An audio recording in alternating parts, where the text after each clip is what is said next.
जय हिंद दोस्तों, स्वागत है आपका आपके अपने मोस्ट यूट्यूब प्लेटफॉर्म पे जो आपके लिए लगातार कंप्यूटर के महत्वपूर्ण प्रश्नों की सीरीज लेके आ रहा है। तो हमने एमएस वर्ड के और एमएस एक्सेल के कुछ महत्वपूर्ण प्रश्नों पे पिछले दिनों में चर्चा की थी। उससे आगे कुछ महत्वपूर्ण प्रश्न आज लेके आया हूँ। हालांकि कल की क्लास अपलोड नहीं हुई थी, कुछ टेक्निकल इशू आ गया था। ठीक है दोस्तों, जो भी करना है, जैसे क्लास रिकॉर्ड करनी है, प्रश्न बनाने हैं, तो वो क्या है कि अभी हम उस स्थिति में नहीं है कि एक टीम हमारी हो। जो भी करना सेल्फ करना, लेकिन कॉन्फिडेंस के साथ। तो एक्चुअली कल क्लास रिकॉर्ड कर रहा था, एक्चुअली रिकॉर्ड करने आ गया, उधर कैमरे को ऑन करना मैंने मतलब भूल गया था, तो वो कैमरा ऑन नहीं हुआ और पूरी 1 घंटे की क्लास मैंने रिकॉर्ड कर दी। बाद में पता चला कि कैमरा तो ऑन ही नहीं हुआ, लेकिन जो भी हुआ कोई बात नहीं, हो जाता है। और हमेशा गलतियां, हमेशा कोई भी किसी भी प्रकार की गलती हो, हमेशा गलतियों से सीखने को मिलता है। तो कल वो सीखने को मिला था। आज पहले कैमरे को चेक किया कि चला कि नहीं चला, उसके बाद क्लास के सामने आया। बेसिकली हो जाता है, क्योंकि अब देखो कॉन्फिडेंस, क्लास 45 मिनट की रिकॉर्ड की थी, उसके बाद जाके देखा तो कुछ रिकॉर्ड ही नहीं हुआ। हालांकि मायूस हुआ, लेकिन मैंने सोचा चलो कोई बात नहीं, जो हो गया सो हो गया, नेक्स्ट ट्राई। ठीक है, लेकिन कल टाइम भी हो गया था, लगभग 8 बज गई थी, तो फिर मैंने चलो नेक्स्ट डे इसको अपलोड करेंगे।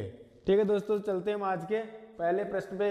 और गलतियों से कभी मायूस नहीं होना, गलतियां हमेशा हमारे को सिखाती है कि अगली बार एक्टिव रहो। ठीक है, तो चलते हैं आज के पहले प्रश्न पे। हमारा पहला प्रश्न है कि एमएस एक्सेल का प्रश्न क्या है कि एमएस एक्सेल 2019 में वर्तमान में चुनी हुई सेल का पता दर्शाया जाता है। एमएस एक्सेल 2019 में वर्तमान में चुनी हुई सेल का पता कहाँ दर्शाया जाता है? चुनी हुई सेल का एड्रेस कहाँ शो होता है? तो दोस्तों कहाँ शो होता है मैं आपको बता देता हूँ। ये जो शो होता है वो कहाँ होता है? नेम बॉक्स में। कहाँ होता है? नेम बॉक्स में।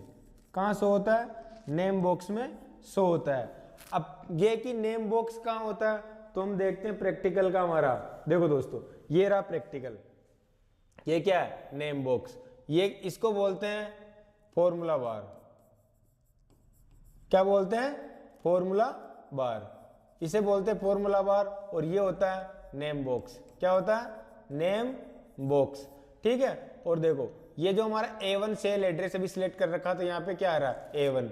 अगर मैं इसके लिए पूछूं तो ये क्या है? इधर से L और इधर से 14, तो L14 सेल एड्रेस होगा। तो ये हमारा L14 cell address, A1 cell address कहाँ शो होता है? तो नेम बॉक्स में शो होता है। चलते हैं हमारे अगले प्रश्न पे। अगला प्रश्न क्या है? एमएस एक्सेल में निम्न में से कौन सा फॉर्मूला सिस्टम की वर्तमान दिनांक को दिखाता है? एमएस एक्सेल में निम्न में से कौन सा फॉर्मूला सिस्टम की वर्तमान दिनांक को दर्शाता? वर्तमान दिनांक क्या होती है, किससे शो होती है? तो देखो इसमें 2 फॉर्मूले हैं। एक तो है टुडे वाला, कौन सा? टुडे। और एक है नाउ। देखो टुडे, इससे क्या होता है? टुडे अगर फंक्शन लगाओगे तो वर्तमान की आज की दिनांक शो होगी। किसकी? जो भी आज डेट है, टुडे। और नाउ अगर फंक्शन लगाओगे दोस्तों, तो नाउ फंक्शन में क्या होता है? डेट के साथ साथ समय भी शो होता है। क्या शो होता है? समय भी शो होता है। किसके साथ साथ? दिनांक के साथ साथ। दिनांक प्लस क्या शो होगा? समय। किसमें? नाउ में, जो अभी का जो समय है। और टुडे में सिर्फ क्या शो होती है? दिनांक। ठीक है, तो इसमें इसने क्या पूछा? फॉर्मूले में सिस्टम की वर्तमान दिनांक देगा, तो दिनांक तो दोनों ही देंगे, क्योंकि सिर्फ अगर पूछता है कि सिर्फ दिनांक देता तो टुडे करते हैं, और दिनांक तो नाउ भी दे रहा है, दिनांक तो टुडे भी दे रहा है, तो दोनों आंसर हमारे सही होंगे। तो हम यहाँ पे क्या आंसर देंगे? आंसर देंगे ए और बी सही। हालांकि मैंने ये प्रैक्टिकल किया था, देखो नाउ के अंदर आ रहा, ये मैंने यहाँ नाउ का फंक्शन लगा के क्या कर दिया? समय दे दिया। टुडे में सिर्फ क्या दिखा था? दिनांक। सॉरी, देखो इसमें मैं साथ में लेके आया हूं दोनों को एक ही सीट के अंदर। इसमें देखो जो टुडे है, जूम कर लेता हूं थोड़ा सा,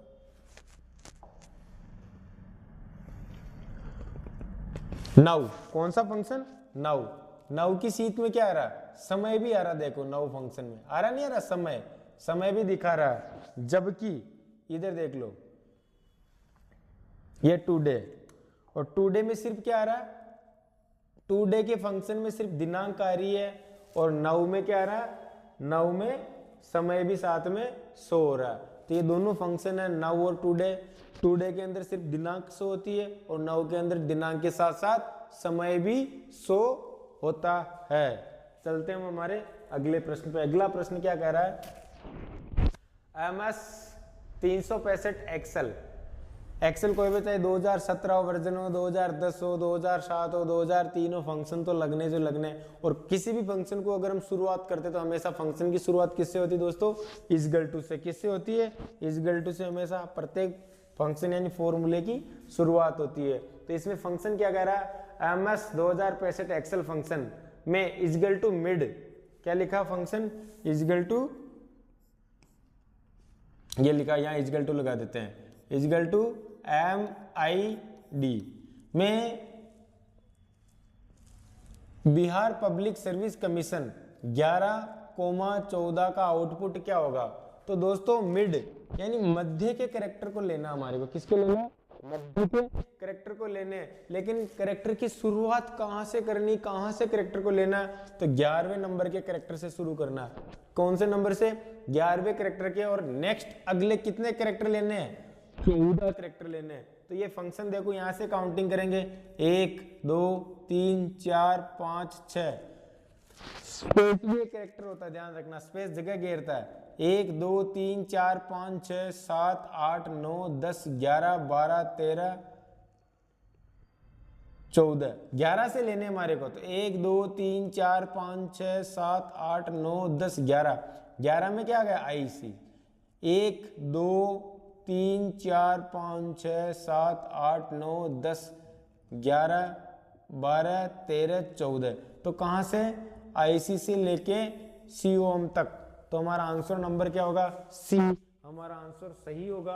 और ये मैं प्रैक्टिकल भी साथ में देख लो, Bihar public service commission IC से icservice.com मध्य के कैरेक्टर को लेता है ये फंक्शन। ठीक है, अगला प्रश्न MS 2065। ठीक है, एक्सेल में टेक्स्ट में से शब्दों के बीच का स्पेस छोड़कर अतिरिक्त स्पेस हटाने के लिए निम्न में से कौन सा फलन प्रयुक्त होता? कौन सा फॉर्मूला? अगर आप कोई पैराग्राफ लिख रखा है, उस पैराग्राफ में आपने कई बार क्या होता है, टाइप करते रहते थे, एक्स्ट्रा स्पेस लग जाते हैं। क्या लग जाते हैं? एक्स्ट्रा स्पेस लग जाते थे। एक्स्ट्रा स्पेस को रिमूव करने का जो फंक्शन होता है, एक्स्ट्रा स्पेस को जो रिमूव करने का जो फंक्शन होता है, तो वो क्या होता है? तो दोस्तों वो फंक्शन होता है ट्रिम। कौन सा होता है? ट्रिम। ट्रिम एक्स्ट्रा फंक्शन को क्या कर देता है? रिमूव कर देता है। ठीक है, और फिक्स क्या होता है? राउंड फिगर में वैल्यू को लिख लेता है। और प्रॉपर क्या होता है? प्रॉपर में अगर हमने कोई सेंटेंस केस में बदल देता है शब्दों को, जैसे हमने कोई पैराग्राफ लिखा, तो पैराग्राफ का अगर पहला कैरेक्टर छोटा है तो क्या करेगा? पहला कैरेक्टर बड़ा मतलब कैपिटल लेटर, और बाकी सबको क्या कर देगा? स्मॉल कर देगा। प्रॉपर जो सेंटेंस केस में जो हम कहते हैं ना, उसमें परिवर्तित कर देता है। देखो ये आ रहा है हेलो वर्ड, मैंने क्या लिख रखा? Hello word. और कौन सा फंक्शन लगाया? ट्रिम फंक्शन लगाया। तो देखो हेलो वर्ड के अंदर ये एक्स्ट्रा जो फंक्शन था उसको क्या कर दिया इसने? रिमूव कर दिया। और ये फिक्स्ड फंक्शन, कौन सा? फिक्स्ड फंक्शन में देखो जो हमारा वैल्यू है वो किस में परिवर्तित कर देगा? 1120 में परिवर्तित कर देगा, इसको राउंड फिगर में परिवर्तित कर देगा। और इधर मैंने प्रॉपर फंक्शन लगा के बता रखा। तो प्रॉपर फंक्शन में क्या होता है? जैसे हेलो लिखा, तो हेलो में H को क्या कर दिया इसने? कैपिटल कर दिया। इन चीजों को, तीनों जो फंक्शन है बहुत इंपॉर्टेंट, और एक बिहार के किसी कंपटीशन में पूछा, और IT तो सभी के लिए इक्वल है। ठीक है, चलते हैं हमारे अगले प्रश्न पे। MS एक्सेल में निम्नलिखित में से कौन सा चार्ट 100% तक जोड़ने वाले प्रतिशत को दर्शाता है?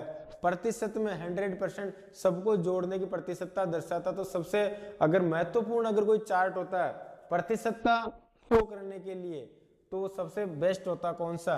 Pie chart. कौन सा चार्ट होता है? Pie chart. वैसे चार्ट बहुत सारे होते हैं, जो आपको मैंने प्रैक्टिकल में पहले भी बता रखा है कि चार्ट कौन कौन से होते हैं। कॉलम चार्ट भी होते हैं, लाइन चार्ट भी होता है, पाई चार्ट होता है, बार चार्ट होता है, एरिया, सेक्टर और अदर चार्ट भी इसमें होते हैं। तो लेकिन जो परसेंटेज को शो करने के लिए जो सबसे महत्वपूर्ण जो चार्ट होता है वो कौन सा होता है? पाई चार्ट होता है। कौन सा चार्ट होता है? Pie chart. ठीक है, तो पाई चार्ट हमारा आंसर होगा इसमें। कौन सा होगा?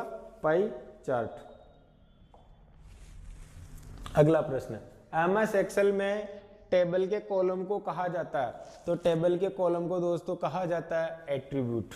क्या कहा जाता है? एट्रीब्यूट। और टपल को, रो को क्या कहा जाता है? टपल। किसको? रो को क्या कहा जाता है? टपल कहा जाता है। और एट्रीब्यूट किसे कहा जाता है? कॉलम को कहा जाता है। अगले प्रश्न पे देखो, सूत्र इजकल टू इफ बी, ये सेल एड्रेस है। क्या है? Cell address. क्या है? सेल एड्रेस है। Equal to B5 greater than 100 comma Ram comma Sita. अगर सेल में C5 में लिखा है तथा सेल B5 में अलग अलग समय पर 75, 150 व 100 अंक प्रविष्ट हो तो सेल C5 में क्रमशः निम्नलिखित वैल्यू होगी। ये फॉर्मूला हमारे को सोल्व करना है। तो इस फॉर्मूले के लिए दोस्तों क्या मैं फंक्शन लगाता हूं। पहले क्या लगाया मैंने? Equal to if. ठीक है, और क्या लिखा? जो भी सेल एड्रेस जैसे B5 लिखा है ना, ग्रेटर देन क्या लिखा? 100 कोमा, इन्वर्टेड कोमा में क्या लिखा मैंने? राम। फिर क्या लिखा? सीता। ये फंक्शन लगाया। माना कि B5 की जगह, किसकी जगह? सबसे पहले B5 में सबसे पहले क्या लिखा इसने? 75। क्या लिखा? 75। तो माना कि यहाँ पे मैंने क्या लिखा? 75 लिख दिया। क्या लिख दिया? 75। इसकी जगह क्या लिखा? 75 लिखा मैंने। अब इस फंक्शन को हमारे को रीड करना है। क्या रीड करना? क्या 75, क्या 75 100 से ग्रेटर देन है, यानी 100 से बड़े हैं?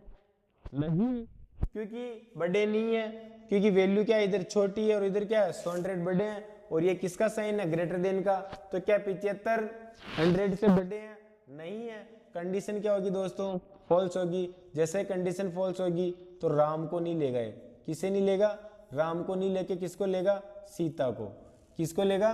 सीता को। तो पहले नंबर पे अगर ये कंडीशन ट्रू होती तो राम को प्रिंट करता।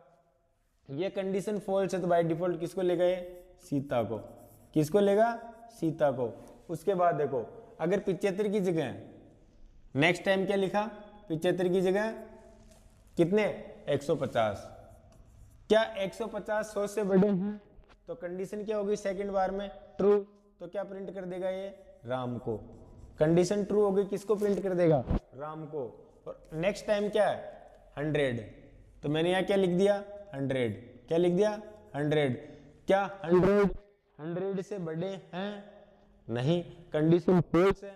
100 से बड़े नहीं, क्या इजकल टू है। तो अगर मैं यहाँ इजकल टू लगाता तो कंडीशन ट्रू होती, लेकिन ग्रेटर देन वाला, तो कंडीशन ये भी क्या होगी? फॉल्स। तो फॉल्स होते क्या प्रिंट करेगा? सीता। क्या प्रिंट करेगा? सीता। तो आंसर क्या होगा हमारा? Sita comma Ram comma Sita. तो ये जो ऑप्शन है वो किस में है? सीता, राम, सीता। ऑप्शन ए को नोट कर देना। ठीक है, चलते अगले प्रश्न पे। ये मैंने वैसे सॉल्यूशन करके लेके आ गया। सेल में डाले गए कमेंट को क्या कहा जाता है? सेल के अंदर जो हम कमेंट करते, टिप्पणी करते, उसे क्या कहा जाता है? उसे कहा जाता है दोस्तों सेल टिप। क्या कहा जाता है? सेल टिप कहा जाता है। ठीक है, अगला प्रश्न। एमएस एक्सेल में बनाए गए चार्ट में डेटा श्रृंखलाओं अथवा श्रेणियों को दिए गए पैटर्न व रंगों की पहचान कराने वाला नेम बॉक्स कहलाता है। एमएस एक्सेल में बनाए गए चार्ट में डेटा श्रृंखलाओं अथवा श्रेणियों को दिए गए पैटर्न व रंगों की पहचान कराने वाला बॉक्स का क्या कहलाता है? तो दोस्तों अगर किसी नक्शे को देखा होगा, किसी पैराग्राफ किसी को देखा होगा, जैसे नक्शा है, हमने भारत का नक्शा बनाया तो जैसे भारत के नक्शे में ब्लैक कलर के तो रोड है, व्हाइट कलर की नदियां हैं, ब्लू कलर के जैसे रेलवे ट्रैक है, तो लास्ट में हमारे को चिन्ह के द्वारा दर्शाया जाता है। एक सिंबल बताया भी ये कलर के तो रोड है, तो जो कलर के द्वारा प्रदर्शित किया जाता है उन्हें हम लीजेंड कहते हैं, संकेत कहते हैं। उसमें साफ साफ शब्दों में लिखा हुआ था संकेत। क्या लिखा हुआ था? संकेत। इस तरीके से देखो ये चार्ट बना हुआ है ना, इस चार्ट में देखो ये संकेत है, इन्हें बोलते हैं संकेत, लीजेंड। ठीक है, ये है। तो देखो ये जो कलर है ये किसका? 2005 का। तो ये कलर किसका? 2005 का। ये कलर किसका? 2006 का। और ये कलर किसका? 2007 का। किसका? 2007 का ये कलर है। तो देखो, तो इन्हें क्या बोलते हैं? लीजेंड। इन्हें क्या कहते हैं? लीजेंड। और इनसे इन कलरों की पहचान होती है। तो इसमें हमारा आंसर क्या होगा? लीजेंड। क्या कहेंगे इसे? लीजेंड कहेंगे। कहा गया कि डेटा लेबल्स किसे कहते हैं? डेटा जो लेबल्स होते हैं वो बिंदु कहां तक शो है? वो बिंदु कहां तक शो है? जैसे ये कहां तक शो है? 20,000 तक। अगर ये 20,000 यहाँ शो होता तो इसे डेटा लेबल्स कहते हैं। क्या कहते हैं? डेटा लेबल्स कहते हैं। ठीक है, अगला प्रश्न। एक वर्कशीट में रो तथा कॉलम के इंटरसेक्शन को क्या कहा जाता है? रो और कॉलम के कटाव को क्या कहा जाता है? ये जैसे मेरे पास कॉलम है और ये क्या है? रो। इनके इंटरसेक्शन से जो बॉक्स बनता है उसे सेल बोलते हैं। क्या बोलते हैं? सेल बोलते हैं। ठीक है, तो इसमें हमारा आंसर क्या होगा? सेल। क्या होगा? सेल। अगला प्रश्न। ये जो रो और कॉलम के कटाव से जो बॉक्स बन रहे हैं इन्हें हम क्या कहते हैं? सेल कहते हैं। ठीक है, चलते हैं अगले प्रश्न पे। अगला प्रश्न क्या कह रहा है? पावर पॉइंट प्रेजेंटेशन में, किसमें? पावर पॉइंट प्रेजेंटेशन में फीचर्स चुने हुए ऑब्जेक्ट का प्रतिबिंब बना देता है। यह पावर पॉइंट का प्रश्न आ गया है। किसका? एमएस पावर पॉइंट का प्रश्न आ गया। क्या कह रहा है? पावर पॉइंट प्रेजेंटेशन में फीचर्स चुने हुए ऑब्जेक्ट का प्रतिबिंब बना देता है। ऑब्जेक्ट का प्रतिबिंब कौन बनाता है? तो फ्लिपिंग बनाता है दोस्तों। कौन बनाता है? फ्लिपिंग बनाता है। इस तरीके से जैसे ये लिया है मैंने। ठीक है, ये रोटेट है, ये जो ऑप्शन आ रहा है तो इसका जस्ट ऑब्जेक्ट बना देगा। कौन बनाएगा? Flipping option. कौन सा? इसे बोलते हैं, क्या बोलते हैं इन्हें? इसे बोलते हैं दोस्तों फ्लिपिंग। बिल्कुल उसका क्या बना देगा? मिररिंग। जैसे कांच में हम देखते हैं ना, ऐसे इधर कांच रखा हुआ तो यहाँ खड़ा, तो उसका जस्ट ऑब्जेक्ट मेरा ये कंधा उसके कांच में टच होके। ठीक है, ये तो खैर रिफ्लेक्शन है। जैसे जस्ट ऑब्जेक्ट नीचे उल्टा बना रहा है, जैसे पानी के अंदर दिखता है तो पानी के अंदर क्या दिखता है? प्रतिबिंब दिखता है। क्या दिखता है? प्रतिबिंब। ये तो रिफ्लेक्शन है, लेकिन ये कांच के उसके फ्लिपिंग के लिए बोला तो इसे क्या बोलते हैं? फ्लिपिंग बोलते हैं। क्या बोलते हैं इसे? ऑप्शन क्या है? फ्लिपिंग। ऑप्शन क्या होगा? फ्लिपिंग। मिररिंग नहीं बोलेंगे, मिररिंग फ्लिपिंग का फिर अंदर इनबिल्ट ऑप्शन है। ठीक है, तो यहाँ हमारा ऑप्शन क्या होगा? फ्लिपिंग। ठीक है, रोटेशन, रोटेटिंग तो वो इमेज को घुमाने के लिए, यहाँ से पकड़ के अगर मेरे को इमेज को घुमाना है, कहाँ से? ये मेरी इमेज है, इमेज को एक कॉर्नर को पकड़ के हम जो चारों तरफ 90 डिग्री के एंगल पे, 75 डिग्री के एंगल पे कहीं भी अगर इमेज को घुमाते तो उसके क्या बोलते हैं? रोटेटिंग। क्या बोलते हैं? रोटेटिंग। अगला प्रश्न। पावर पॉइंट में आउटलाइन टैब का प्रयोग व्यू करने में आता है। MS power point outline tab होता है। क्या होता है? आउटलाइन टैब का प्रयोग व्यू करने के लिए आता है। तो ओनली किसको दोस्तों? आउटलाइन टैब ओनली किसको शो करता है? टेक्स्ट को। देखो ये रहा, ये आउटलाइन टैब है, दिख रहा आउटलाइन, और ये सिर्फ किसको शो कर रहा? प्रत्येक स्लाइड की। जैसे फर्स्ट स्लाइड में आर्यन लिखा हुआ तो आर्यन लिखा हुआ, सेकंड स्लाइड में क्या लिखा हुआ? कंप्यूटर। तो आउटलाइन जो ऑप्शन होता है सिर्फ किसको शो करता है? केवल शब्दों को, केवल टेक्स्ट को स्लाइड के अंदर शो करता है। ठीक है, अगला प्रश्न। पावर पॉइंट में मास्टर स्लाइड का क्या उपयोग है? एमएस पावर पॉइंट में मास्टर स्लाइड। अब मास्टर स्लाइड तो क्या होता है? मास्टर होता है कि नहीं? मास्टर स्लाइड का प्रयोग जो होता है दोस्तों, हर एक स्लाइड में एक जैसा फॉर्मेट प्रदान करना इसका ऑप्शन होता है। और उस स्लाइड के अंदर अगर जो भी चीज आप बनाओगे, कोई भी टेक्स्ट लिखोगे या कोई शेप बनाओगे, कोई चार्ट बनाओगे, तो अदरवाइज स्लाइड में भी वो बाय डिफॉल्ट बन जाएगा। अगर आपने गलती से उस मास्टर स्लाइड को डिलीट कर दिया और फिर उसमें एडिट करना चाहोगे अदर स्लाइड में, जो उनकी जो सब स्लाइड होती है, अगर उन सब स्लाइड में अगर आप कुछ एडिटिंग करना चाहोगे तो नहीं होगा। मास्टर स्लाइड, उनके मास्टर स्लाइड के अंदर बहुत सारे उसके सब स्लाइड बनते हैं, तो उन सब स्लाइड में आप बाद में डिलीट वगैरह नहीं कर सकते अगर मास्टर स्लाइड को डिलीट कर दिया तो। मास्टर स्लाइड के अंदर क्या बनती है, सब स्लाइड, और सबको क्या देता है, एक जैसा फॉर्मेट दे देता है। ठीक है, ये देखो ये मास्टर स्लाइड है, अगर इसमें कुछ एडिटिंग करूंगा तो सब में हो जाएगा। ठीक है, अगला प्रश्न, पावर पॉइंट में प्रेजेंटेशन बनाने के लिए पेज कहलाता है। पावर पॉइंट में जो वर्किंग एरिया होता है उस वर्किंग एरिया को क्या कहा जाता है, उस वर्किंग एरिया को कहा जाता है स्लाइड। क्या कहा जाता है, स्लाइड। और डॉक्यूमेंट किसे कहते हैं, एमएस वर्ड की फाइल को। एमएस वर्ड की फाइल को क्या कहा जाता है, डॉक्यूमेंट कहा जाता है। पेपर तो खैर पेज होते ही हैं। सीट क्या होती है, एमएस एक्सेल का वर्किंग एरिया। एमएस एक्सेल का जो वर्किंग एरिया उसे क्या कहते हैं, सीट कहते हैं। एक प्रश्न है तुम्हारे, सीट, न्यू सीट लेने की जो शॉर्टकट की क्या होती है, इसका आंसर आप कमेंट बॉक्स में दोगे और इसका जवाब कल मैं आपको दूंगा। एमएस एक्सेल के अंदर न्यू सीट लेने की शॉर्टकट की क्या होती है, एमएस एक्सेल के वर्किंग एरिया को क्या कहा जाता है, सीट कहा जाता है। और पावर पॉइंट के वर्किंग एरिया को स्लाइड कहा जाता है और एमएस वर्ड के वर्किंग एरिया को पेज कहा जाता है। ध्यान रखना, नोट कर लेना इन चीजों को। ठीक है, अगला प्रश्न, ये देखो यहाँ लिखा हुआ स्लाइड, ये दिख रहा, ये स्लाइड हमने 4 स्लाइड ले रखी है। वर्किंग एरिया में सीट, एमएस एक्सेल में सीट आती है और इस एमएस वर्ड में क्या आता है, एमएस वर्ड में होता है पेज। ठीक है, चलते हैं अगले प्रश्न पे। निम्नलिखित में से कौन सा पावर पॉइंट व्यू नहीं है, कौन सा पावर पॉइंट व्यू नहीं है। तो दोस्तों पावर पॉइंट आउटलाइन व्यू नहीं होता है, बाकी सब व्यू, सॉरी प्रेजेंटेशन व्यू नहीं होता है। कौन सा व्यू नहीं होता, प्रेजेंटेशन व्यू नहीं होता है। आउटलाइन भी व्यू होता है, स्लाइड शो भी व्यू होता है और स्लाइड भी व्यू होता है, स्लाइड शो व्यू। तो ये देखो इसमें सब प्रकार के व्यू होते हैं, लेकिन कौन सा व्यू नहीं होता, सॉरी अगले प्रश्न पे आगे चलते हैं। ये देखो नॉर्मल स्लाइड मास्टर होता है, आउटलाइन व्यू भी होता है, स्लाइड भी शो होती है, तो प्रेजेंटेशन व्यू नहीं होता है। ठीक है, अगला प्रश्न, कौन सा कुशल स्लाइड शो प्रेजेंटेशन बनाने में कौन सा एप्लीकेशन सॉफ्टवेयर सक्षम होता है। आपको क्या बनाना है, एमएस एक्सेल में प्रस्तुतिकरण बनाना, सॉरी एमएस पावर पॉइंट में प्रस्तुतिकरण बनाना, स्लाइडें बनानी है। तो सीधी सी बात है, अगर आपको कोई प्रेजेंटेशन बनाना, कोई प्रस्तुतिकरण बनाना, तो पावर पॉइंट पढ़ रहे तो किसका आंसर होगा, एमएस पावर पॉइंट ही हमारा आंसर होगा।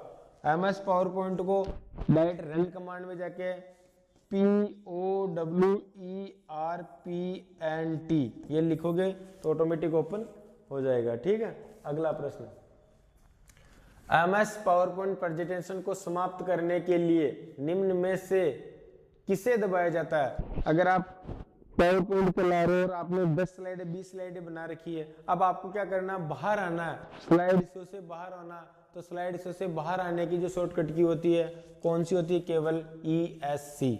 इसको प्रेस करोगे तो आप जो स्लाइड को आपने शो कर रखा है उससे बाहर आ जाओगे। अगला प्रश्न,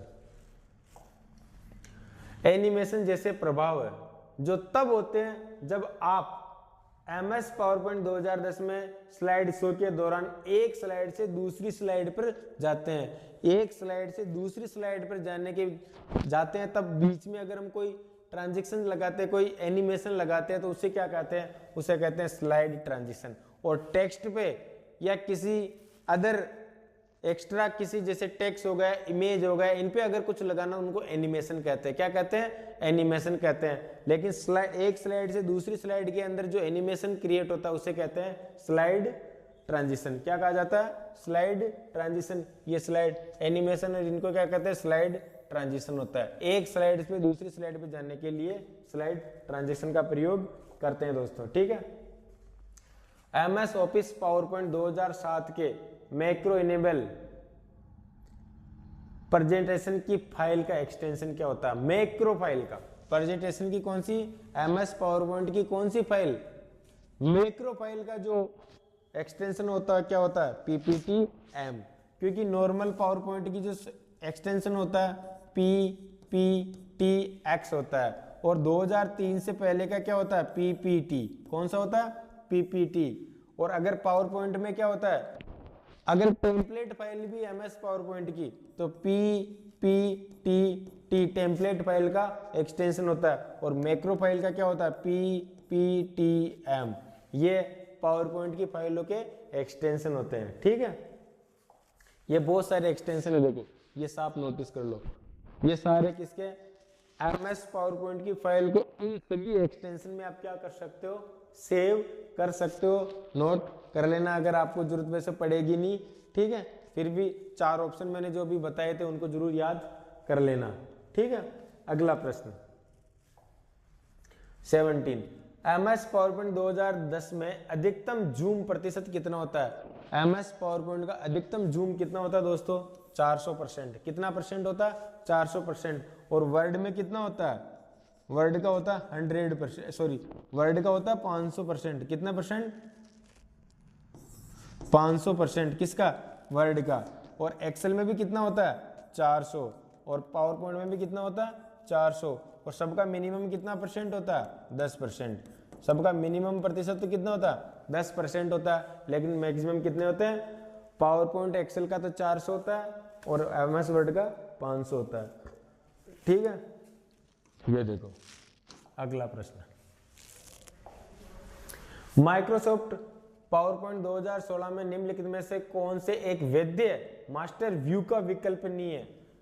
मास्टर व्यू का विकल्प नहीं, व्यू नहीं, मास्टर व्यू विकल्प का विकल्प नहीं है मास्टर व्यू का। तो मास्टर व्यू का कौन सा नहीं होता, आउटलाइन मास्टर नहीं होता, बाकी सब किसके होते हैं, मास्टर के व्यू होते हैं। ये देख लो यहाँ पे, ये मास्टर व्यू, स्लाइड मास्टर होता है, हैंड आउट मास्टर होता है और नोट मास्टर होता है। ठीक है, अगला प्रश्न, MS पावर पॉइंट में हम कुंजी का प्रयोग से स्लाइड शो शुरुआत से कर सकते हैं तथा कुंजी के प्रयोग से वर्तमान स्लाइड से चला सकते हैं। आपको MS पावर पॉइंट की स्लाइड को शो करना है, तो एक तो जैसे आपने 10 स्लाइडें बना रखी है तो एक नंबर 1 से स्लाइड शो करना, या फिर आप 5वें नंबर की स्लाइड पे भी प्रेजेंट टाइम में हो और 5वें नंबर की स्लाइड से ही शो करना है, तो दोनों की शॉर्टकट की अलग होती। अगर शुरुआत से अगर स्लाइड शो करना है तो F5 होता है, और करंट स्लाइड से शो करने के लिए क्या होता है, शिफ्ट के साथ F5। आंसर नंबर डी हमारा सही होगा। ठीक है, MS पावर पॉइंट में स्लाइड को पुनर्व्यवस्थित करने के लिए सबसे उपयुक्त व्यू कौन सा होता है, तो सबसे उपयुक्त व्यू कौन सा होता है, स्लाइड सॉर्टर। एक साथ आप सबकी स्लाइडों को पुनर्व्यवस्थित कर सकते हो। ठीक है, अगला प्रश्न, MS पावर पॉइंट प्रेजेंटेशन के संदर्भ में रिक्त स्थानों को भरने के लिए उचित क्रमित युग्मक है। डैश डैश का एक प्रिंट आउट निश्चित रूप से डैश डैश के लिए होता है, तो इसमें ऑप्शन होता है डैश डैश के लिए होता है। तो एक होता है नोट्स जो होते हैं, जो हम प्रिंट करने की नोट्स देते हैं, जैसे कोई किसी आदमी को जाके प्रस्तुति करनी है तो उसको हम क्या कहते हैं, नोट्स देते हैं। और किसे देते हैं, वो देते हैं स्पीकर को, जो वहां जाके स्पीक मतलब बोलने वाला हो। तो ऑप्शन क्या होता है यहाँ पे, नोट्स है ना, और किसको, स्पीकर को, स्पीकर को देते हैं। ऑप्शन नंबर बी हमारा आंसर होगा। ठीक है, अगला, निम्नलिखित में से कौन सी शॉर्टकट की नई स्लाइड को सम्मिलित करने के लिए वर्तमान प्रस्तुति में प्रयोग में ली जाती है। आपको नई स्लाइड इंसर्ट करानी है, नई स्लाइड की जो शॉर्टकट की होती है Ctrl+M होती है। क्या होती है, नई स्लाइड को, नया पेज मतलब उसके अंदर नई स्लाइड को लेने की जो शॉर्टकट की होती है Ctrl+M होती है। और Ctrl+D डुप्लीकेट स्लाइड की होती है। किसकी होती है, डुप्लीकेट स्लाइड की Ctrl+D होती है। और Ctrl+S नई फाइल की होती है। पुरानी फाइल को ओपन करने के लिए Ctrl+O होती है। और Ctrl+F फाइंड की शॉर्टकट की होती है। तो ये आज के हमारे MS एक्सेल के कुछ महत्वपूर्ण प्रश्न और कुछ पावर पॉइंट के, और इसी प्रकार मैं लगातार आपके लिए प्रश्नों की जो सीरीज है वो लगातार जारी रखूंगा। मिलते रहिए शाम को 8 बजे A1 RN कंप्यूटर एजुकेशन सावर चैनल पर। जय हिंद दोस्तों।